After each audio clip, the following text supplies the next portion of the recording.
सभी दोस्तों को नमस्कार। Welcome to tower study. दोस्तों यहाँ पर हम जीन पियाजे के बारे में बात करेंगे। संज्ञानात्मक विकास का सिद्धांत उन्होंने दिया था, तो उस चीज़ के बारे में डिटेल में बात करेंगे। ये तो पीडीएफ के लिए जिसको आपको पढ़ना है एक तरीके से ब्रीफ में यहाँ पर लिखा हुआ है, लेकिन मैं आपको समझाने की कोशिश करूँगा कि चीज़ों को समझना है। तो इसको देख करके डरना नहीं है, ये सिर्फ रिविज़न मोड के लिए है। ये पूरी पीडीएफ आपको मिल जाएगी और यहाँ पर प्रश्न भी हैं जिसको हम अगले चैप्टर में, जो भी अगला क्लास होगा, अगला सेशन होगा, उसमें हम देखेंगे। लेकिन अब यहाँ पर हम समझते हैं कि जीन पियाजे का जो संज्ञानात्मक विकास का सिद्धांत था वो उसको किस तरीके से हम ऐसे पढ़ें कि ज़िंदगी भर याद रहे। तो ठीक है, तो इस चीज़ को जानने से पहले और समझने से पहले अगर चैनल पर नया है तो सब्सक्राइब कीजिए ताकि आपका भी फ़ायदा हो सके और हम अगली वीडियो जो डालें उसका अपडेट आपको, नोटिफिकेशन आपको मिल जाए। तो चलिए दोस्तों, इस चीज़ के बारे में स्टार्ट करते हैं। तो जो जीन पियाजे थे वो आपके कहाँ के मनोवैज्ञानिक थे? वो आपके स्विट्ज़रलैंड के मनोवैज्ञानिक थे।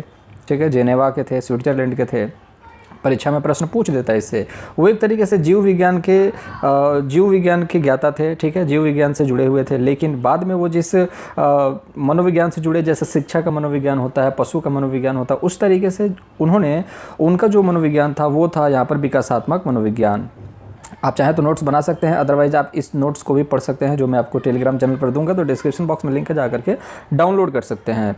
तो जो संज्ञानात्मक मतलब है, इसका मतलब क्या होता है? जो संज्ञान है इसका क्या मतलब होता है? तो संज्ञान का मतलब होता है यहाँ पर ज्ञान। ठीक है, ज्ञानात्मक और मानसिक। ठीक है, तो यहाँ पर जो मतलब होता है संज्ञान का, यहाँ पर संज्ञान का जो मतलब होता है, कहने का मतलब होता है कि छोटे छोटे बालकों का जो मानसिक विकास होता है उसको हम संज्ञान कहते हैं।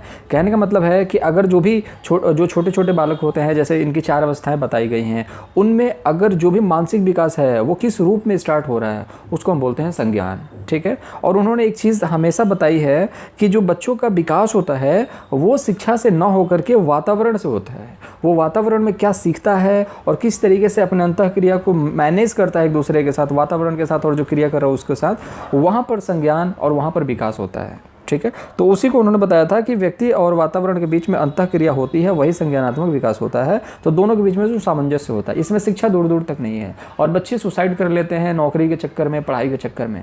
जो व्यक्ति पढ़े लिखे नहीं है, ज़रूरी नहीं है कि वो एजुकेटेड नहीं है, उन्होंने वातावरण से अनुभव प्राप्त किया है और वो भी एक अच्छे, बहुत सारे नेता हैं जो पढ़े लिखे नहीं हैं लेकिन अच्छे से देश को चलाते हैं। बहुत सारे हैं जो नहीं पढ़े लिखे हैं तो भी नहीं चला पाते हैं, पढ़े लिखे लोग भी नहीं चला पाते। तो आप इस चीज़ को समझे कि जो भी एक मैनेज करने वाली बात होती है व्यक्ति और वातावरण के बीच में, जो अंतःक्रिया होती है, उसको संज्ञान कहा जाता है।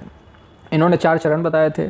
ठीक है, और इसको आप याद रखेंगे कि ज्ञान का भी नियम बोला जाता है और ज्ञानात्मक और मानसिक तीनों एक ही चीज़ होता है जो संज्ञान से जुड़ा होता है। ठीक है, अब देखिए, ये प्रतिपादक थे किसके? मनोविज्ञान जो संज्ञानात्मक था उसके जो प्रतिपादक थे, एक तरीके से बोल सकते हैं कि उन्होंने इस विकासात्मक मनोविज्ञान के खोजकर्ता थे।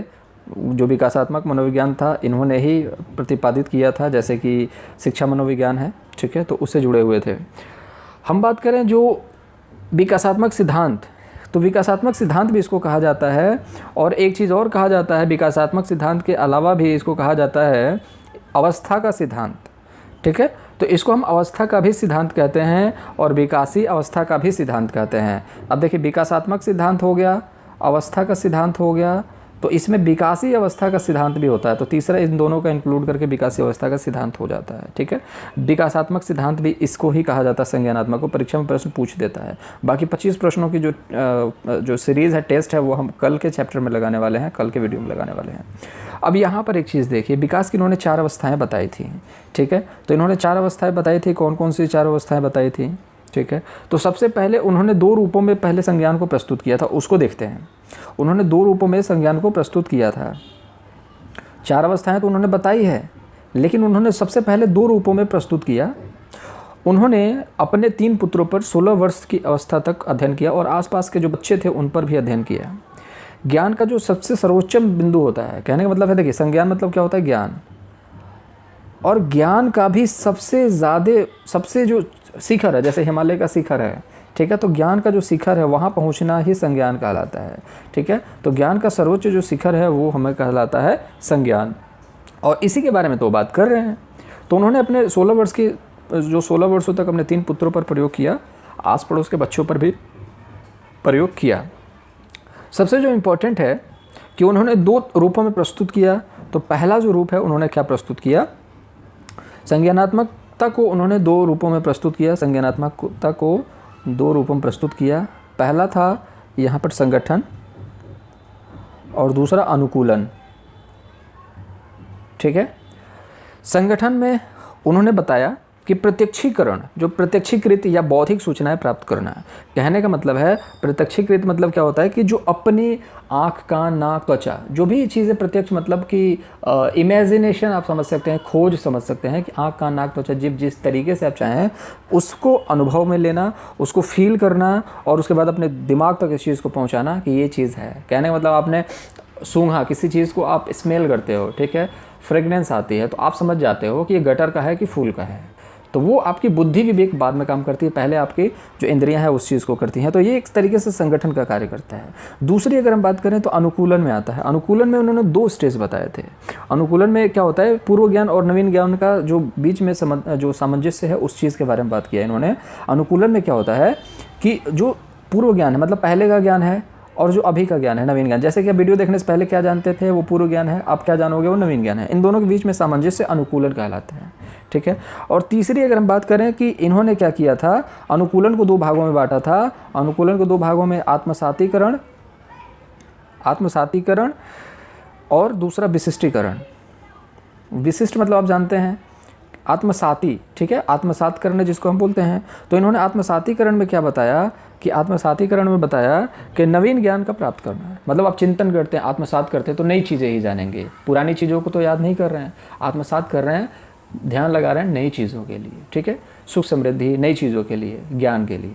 तो यहाँ पर नई चीज़ों को सीखना, नवीन ज्ञान को सीखना आत्मसातीकरण है।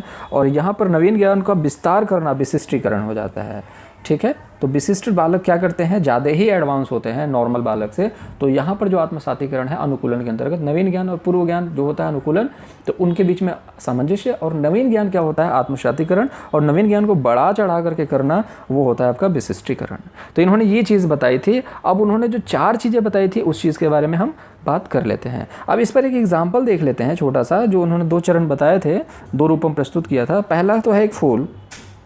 उसने फूल को स्मेल किया कि हाँ ये फूल है। स्मेल करने के बाद दिमाग पे गया कि हाँ फूल है, लाल है, पीला है, नीला है, सफ़ेद है, जैसा भी है। फिर उन्होंने अनुकूलन के द्वारा पूर्व ज्ञान और जो भी है नवीन ज्ञान के बीच सामंजस्य स्थापित किया। फिर पता चला उसको गुलाब का फूल है। ठीक, तो गुलाब का फूल, तो फिर उसने याद तो उसको है कि फूल होता है, बट गुलाब का फूल उसने पहली बार देखा था। ठीक है, तो वो अपने जो भी है आत्मसात करता है और आत्मसात करने के बाद उसको समझ में आता है कि हाँ गुलाब का फूल लाल होता है और वैलेंटाइन डे को दिया जाता है इधर उधर। ठीक है, तो यहाँ पर एक चीज़ समझने को मिला कि इन्होंने नए ज्ञान को प्राप्त किया। तो नया ज्ञान प्राप्त किया तो फिर आत्मसात किया और फिर नए ज्ञान को विस्तार रूप से जाना।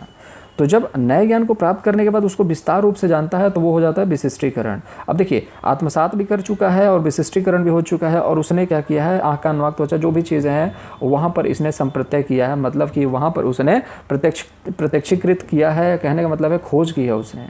अब वहाँ पर क्या होगा, फूल तो देखा है, फिर उसने देखा गुलाब का फूल। अब वहाँ पर स्थापित किया, गुलाब में, कमल में उन्होंने अंतर देखा और वो अंतर देखने के बाद उसको समझ में आ गया गुलाब का फूल है। तो कहीं ना कहीं उसने बुद्धि का, विवेक का इस्तेमाल किया। तो ये सारी चीज़ें देखिए, यहाँ पर बचपन के दौरान बच्चे बौद्धिक रूप से विकसित होते हैं। ठीक है, तो बहुत सारी चीज़ें, ये सारी चीज़ें जो मैं समझा रहा हूँ इसमें है सिर्फ और सिर्फ आपको इसको रिवीजन करना है, पढ़ना है, बाकी कोई दिक्कत वाली बात नहीं है। अब उन्होंने चार चीज़ें बताई, उसके बारे में हम बात कर लेते हैं कि उन्होंने चार जो अवस्थाएं बताई वो क्या थी।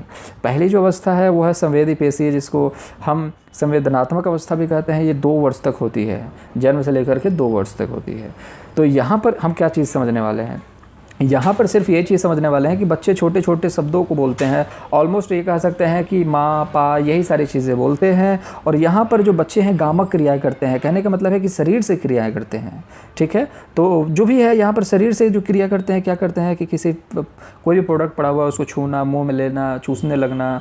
तो ये जो क्रियाएँ हैं वो गामक क्रियाएँ हैं। जो शरीर के द्वारा की जाने वाली क्रियाएँ हैं वो है गामक क्रियाएँ। ठीक है, तो यहाँ पर जो मानसिक विकास को उन्होंने 4 भागों में डिवाइड किया। तो वो मानसिक विकास को जो 4 भागों में जो डिवाइड किया वो है पहली वाली संवेदी पेशी अवस्था, इंद्रिय जनित, मतलब इंद्रियों के सहारे से जो चीज़ें होती हैं वो होती हैं 0 से 2 वर्ष की अवस्था में। ठीक है, तो यहाँ पर देखिए, परिचितों का मुस्कान के साथ स्वागत करता है और परिचितों को देखकर भव्य जो भय का जो भी है प्रदर्शन करता है। ठीक है, तो यहाँ पर ये चीज़ देख लीजिए आप। दूसरी अगर हम बात करें, दूसरी जो अवस्था होती है पूर्व संक्रियात्मक होती है। संक्रियात्मक मतलब क्या होता है, यहाँ पर मूर्त आप कर सकते हैं, ठीक है, मूर्त जो चीज़ जानते हैं, संज्ञान, संक्रियात्मक, ठीक है।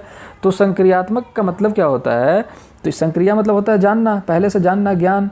तो मूर्त मतलब होता है ज्ञान, ठीक है, और ज्ञान से पहले का तो पूर्व मतलब अमूर्त, ठीक है। तो जो चीज़ें हमें नहीं पता है, कहने का मतलब है कि इस अवस्था में खिलौने की अवस्था कही जाती है, जो भी होती है। शिशु जो भी चीज़ें हैं गिनने लगता है, बोलने लगता है, शब्दों का अंतर जानने लगता है, शब्द क्या होते हैं, ठीक है। वस्तुओं को क्रम, जो भी हल्के भारी का ज्ञान जो होता है वो कम होता है। कहने का मतलब यहाँ पर रुई रखा हो और यहाँ पर लोहा रखा हो, रुई 1 किलो हो और 2 किलो लोहा हो, लेकिन उसको रुई ज़्यादा लगेगा क्योंकि वो अनुपात में अंतर नहीं कर पाता है, ठीक है।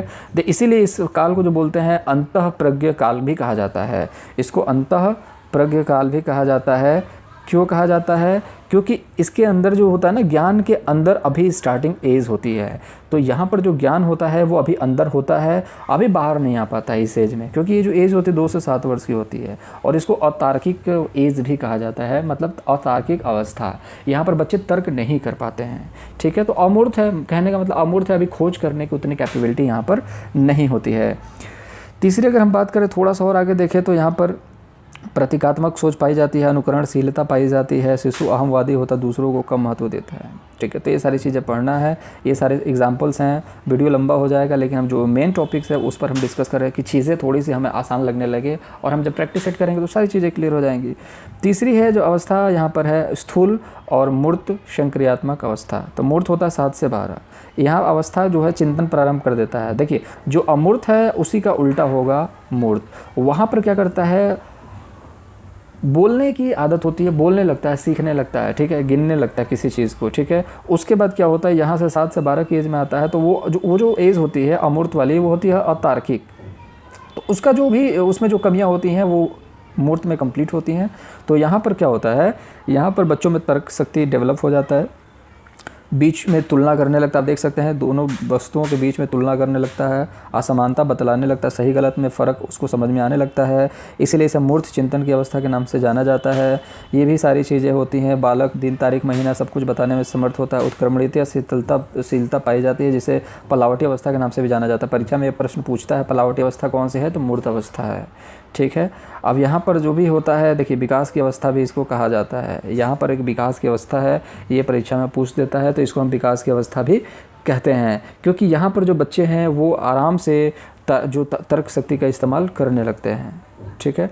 अब हम जो लास्ट बात करने वाले होते हैं औपचारिक चिंतन, ठीक है। तो औपचारिक संक्रियात्मक अवस्था, औपचारिक मतलब कि औपचारिक संक्रियात्मकता, इसमें क्या होता है कि अंकों का प्रयोग करना जान जाता है बच्चा, ठीक है। तो यहाँ पर अंकों का प्रयोग अच्छे से जानता है, सिर्फ 1 2 3 ये वाली बात नहीं है, जोड़ घटाना गुणा भाग ये सारी चीज़ें करना सीख जाता है। इस अवस्था में किशोर मूर्ति के साथ अमूर्त चिंतन करने योग्य भी हो जाता है, ठीक है। तो किशोर मूर्ति के साथ अमूर्त चिंतन कहने का मतलब है कि मूर्ति को देखा तो उसने ये समझने की कर दी, खोज करना स्टार्ट कर देता है, ठीक है।